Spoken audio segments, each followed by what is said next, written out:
जय हिंद साथियों, कैसे हैं आप सभी। होप करता हूं कि आप सभी ठीक होंगे, सेफ होंगे व सुरक्षित होंगे। जैसा कि आप सभी को पता है कि भारत में राष्ट्रपति का चुनाव होने वाला है और इस चुनाव की जो नामांकन की अंतिम तिथि है वो 29 जून को रखी गई है। यानी कि 29 जून तक जितने भी प्रत्याशी राष्ट्रपति का चुनाव लड़ने योग्य हैं और वो लड़ना चाहते हैं वो अपना नामांकन दे दें, ठीक है। उसके बाद में लगभग 21 जुलाई तक हमें अपना नया राष्ट्रपति मिल जाएगा। तो आज की इस वीडियो में हम यह समझने वाले हैं कि जो हमारी राष्ट्रपति बनने की सबसे प्रबल उम्मीदवार, या फिर इस तरीके से कहा जाए कि हमारी अगली राष्ट्रपति द्रौपदी मुर्मू जी कौन है। सबसे पहले इनका शॉर्ट जीवन परिचय, उसके बाद में हमारे देश में राष्ट्रपति का चुनाव कैसे होता है, इसका जो प्रोसेस है वो कैसे है, थोड़ा डिफिकल्ट प्रोसेस आप मान के चलिए है, कैसे होता है आज की इस वीडियो में हम ये भी समझने वाले हैं। और किस एक्ट के तहत क्या क्या, ये सारी चीज़ें आज की इस वीडियो में हम थोड़ा थोड़ा करके बात करने वाले हैं। शुरुआत करते हैं।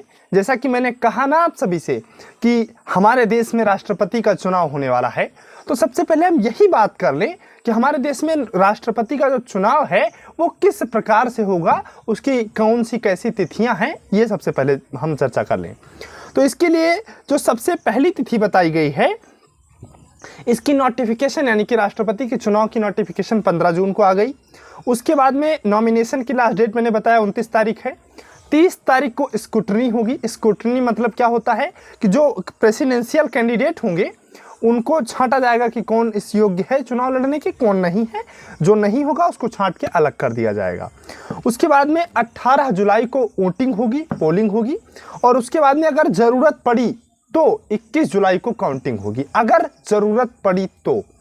अन्यथा की स्थिति में क्या होता है कि प्रेसिडेंट अलॉट कर दिया जाता है, मतलब वो पता चल जाता है कि कौन जीतेगा कौन हारेगा। क्लियर ना। अब हम बात कर लेते हैं, मैं अभी बात करूंगा इसी वीडियो में कि हमारा प्रेसिडेंशियल इलेक्शन कैसे होता है। सबसे पहले हम बात करेंगे कि जो सबसे प्रबल दो उम्मीदवार हैं जिनके बीच में वाकई में ये इलेक्शन होना है वो कौन कौन है। पहला मैंने बताया कि या कहा जाए कि हमारी जो अगली राष्ट्रपति होंगी वो द्रौपदी मुर्मू जी होंगी, और दूसरे कैंडिडेट जो हमारे हैं यशवंत सिन्हा जी हैं।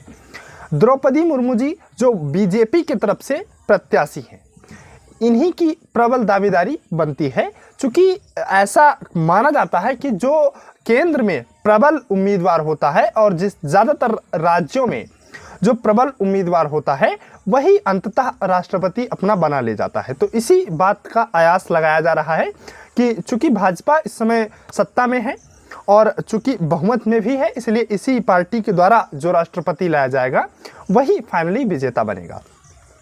तो द्रौपदी मुर्मू जी भारतीय जनता पार्टी द्वारा समर्थित प्रत्याशी हैं, इसीलिए ऐसा कहा जाता है कि यही अगली राष्ट्रपति बनेंगी। क्लियर ना। अब हम बात करते हैं कि द्रौपदी मुर्मू जी कौन है और इनका थोड़ा बायोग्राफी बात कर लेते हैं, इनके डाटा के बारे में बात कर लेते हैं। द्रौपदी मुर्मू जी का जन्म 20 जून 1958 को उड़ीसा के एक ट्राइबल यानी कि जनजातीय परिवार में हुआ। कितने? 20 जून 1958 को उड़ीसा के एक जनजातीय परिवार में हुआ। इन्होंने अपनी प्रारंभिक शिक्षा उड़ीसा से ही पूरी की, जो कि उड़ीसा से ही इन्होंने अपनी प्रारंभिक शिक्षा पूरी की। उसके बाद में ये जो है 1979 से 1983 तक जूनियर असिस्टेंट के पद पर उड़ीसा में ही कार्यरत रहीं। उसके बाद में इन्होंने कुछ दिन अध्यापन का भी कार्य किया और उसके बाद में ये राज्य मंत्री रहीं उड़ीसा की, ट्रांसपोर्ट एंड वाणिज्य विभाग की राज्य मंत्री रहीं, स्वयं प्रभार वाला। और उसके बाद में ये 2002 से 2009 की बीजेपी की एसआई मोर्चा की जो है ये वो एक प्रकार से मान लीजिए एसटी की अध्यक्ष रहीं, एसटी मोर्चा की अध्यक्ष रहीं। और उसके बाद में ये प्रदेश अध्यक्ष भी रहीं, बीजेपी की उड़ीसा की प्रदेश अध्यक्ष एसटी मोर्चा के रहीं। और उसके बाद में ये झारखंड की 2015 से 2021 तक झारखंड की माननीय राज्यपाल रहीं। और सबसे खास बात इनमें अगर कहा जाए तो ये है कि ये एक बार जो है 2007 में नीलकंठ पुरस्कार से इनको सम्मानित किया गया। नीलकंठ पुरस्कार क्या होता है? ये सर्वश्रेष्ठ विधायक जो होते हैं, सर्वश्रेष्ठ एमएलए का पुरस्कार भी इनको प्राप्त हुआ, नीलकंठ पुरस्कार 2007 में। और प्रेजेंटली आप सभी जानते हैं कि ये राष्ट्रपति पद की उम्मीदवार हैं। और उन्हीं के सामने जो हमारे अगले कैंडिडेट हैं वो हैं यशवंत सिन्हा जी। इनके बारे में भी जानना बनता है भाई। सबसे पहले अगर बात किया जाए, यशवंत सिन्हा जी हमारे आईएएस अधिकारी रहे हैं, जिन्होंने आईएएस यानी कि यूपीएससी की परीक्षा 1960 में पास की और 1984 तक आईएएस अधिकारी रहे। और उसके बाद में इन्होंने रिजाइन दिया। 1987 में इन्होंने भारतीय जनता पार्टी ज्वाइन की और उसके बाद में ये लगातार भारतीय जनता पार्टी के साथ कार्यरत रहे हैं। ये लगभग 1 साल पहले इन्होंने भारतीय जनता पार्टी को छोड़ा है और विपक्ष में शामिल हुए हैं। तो विपक्ष की तरफ से ये है, और ये भी झारखंड से ही आते हैं। ये भी झारखंड से आते हैं, यानी कि अगर कहा जाए कि इस बार दोनों प्रत्याशी जो प्रबल उम्मीदवार हैं वो लगभग झारखंड से ही हैं। और अगर बात किया जाए द्रौपदी मुर्मू जी की, तो ये दूसरी महिला राष्ट्रपति होंगी और पहली जनजातीय यानी कि ट्राइबल महिला राष्ट्रपति होंगी। अब तक दक्षिण भारत से 4 राष्ट्रपति टोटल बन चुके थे, ये 5वीं दक्षिण भारत की राष्ट्रपति होंगे। क्लियर ना? अब तक 4 राष्ट्रपति उत्तर प्रदेश से बन चुके हैं भारत के। क्लियर ना? अब जो सबसे बड़ा प्रश्न आज की इस वीडियो में हम कवर करने वाले हैं वो ये है कि आखिर राष्ट्रपति का चुनाव होता कैसे है, क्या है इसका प्रोसेस कि राष्ट्रपति का चुनाव किस प्रक्रिया द्वारा कराया जाता है।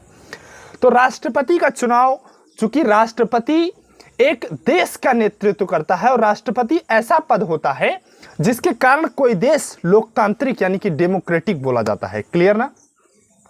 तो राष्ट्रपति समग्र देश का एक प्रतिनिधित्व करता है, इसलिए सिर्फ सेंटर यानी कि सिर्फ केंद्र का उसमें अधिपत्य नहीं होता कि सिर्फ केंद्र द्वारा राष्ट्रपति सेलेक्ट कर लिया जाए।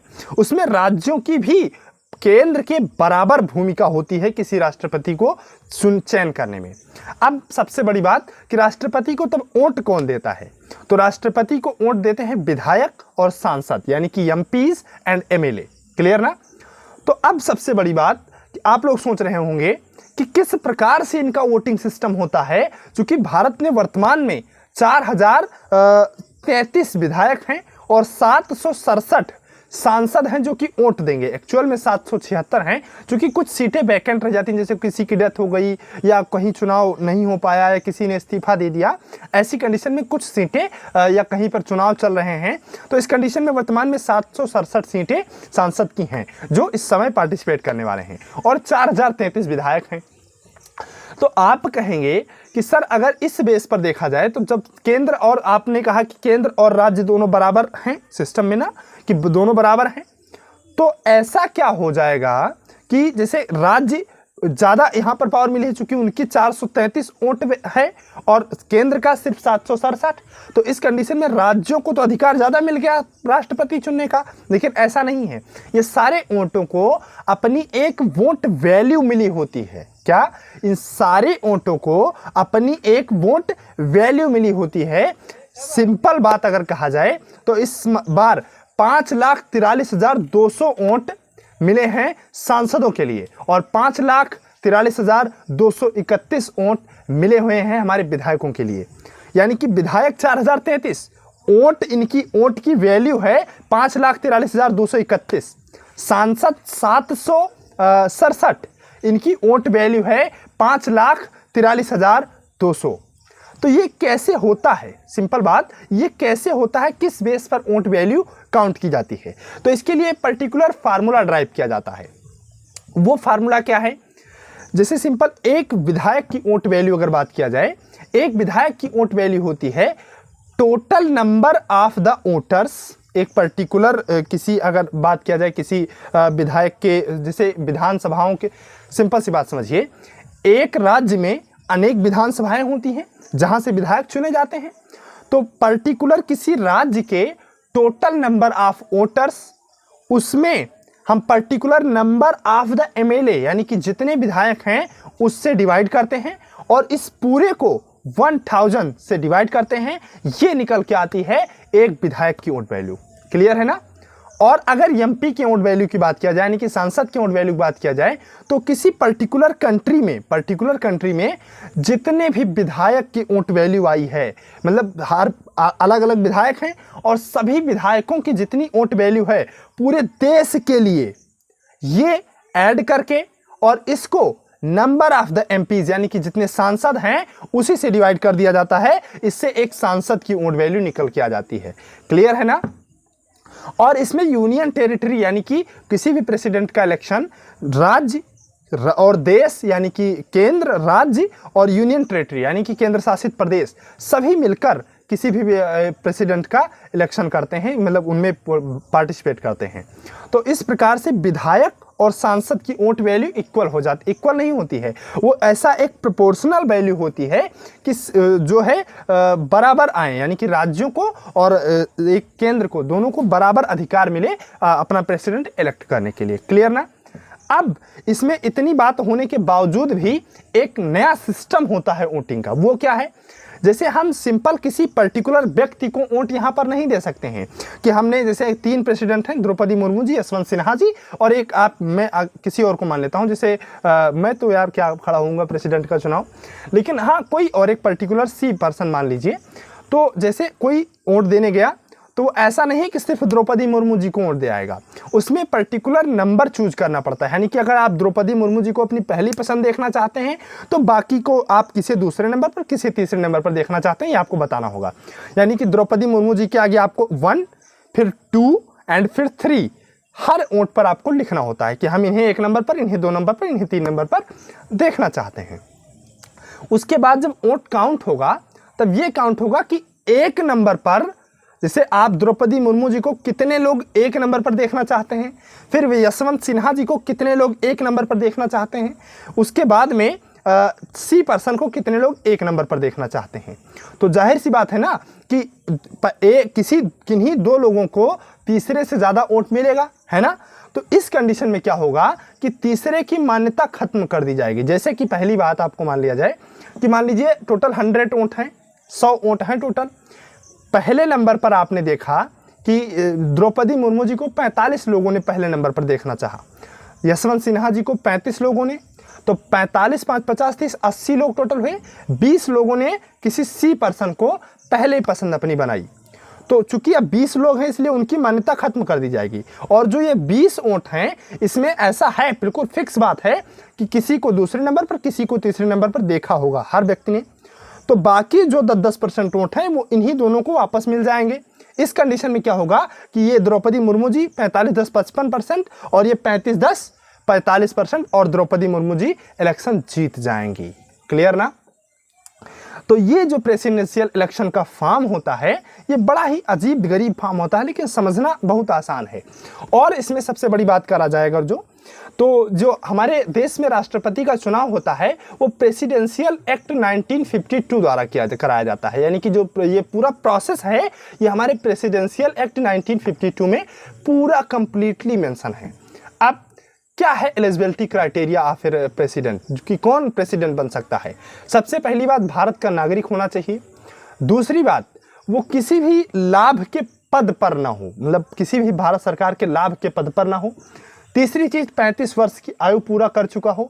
चौथी चीज, एमपी बनने के योग्य हो। बात समझ पा रहे हैं? या एमपी बनने की उसकी प्रभावी दावेदारी बन रही हो, वो व्यक्ति प्रेसिडेंशियल इलेक्शन में अपना नॉमिनेशन करा सकता है। इसके लिए 15,000 रुपए की सिक्योरिटी फी जमा कराई जाती है। और बाकी जो चीज़ें थी मैंने आपको बताया कि कैसे इलेक्शन होता है, कैसे हमारा राष्ट्रपति चुन के आता है, इस बार का इलेक्शन कब कब होने वाला है, कौन राष्ट्रपति बन सकता है, जो राष्ट्रपति बन सकता है उसका जीवन परिचय क्या है, ये सारी बातें हमने अपनी इस वीडियो में की है।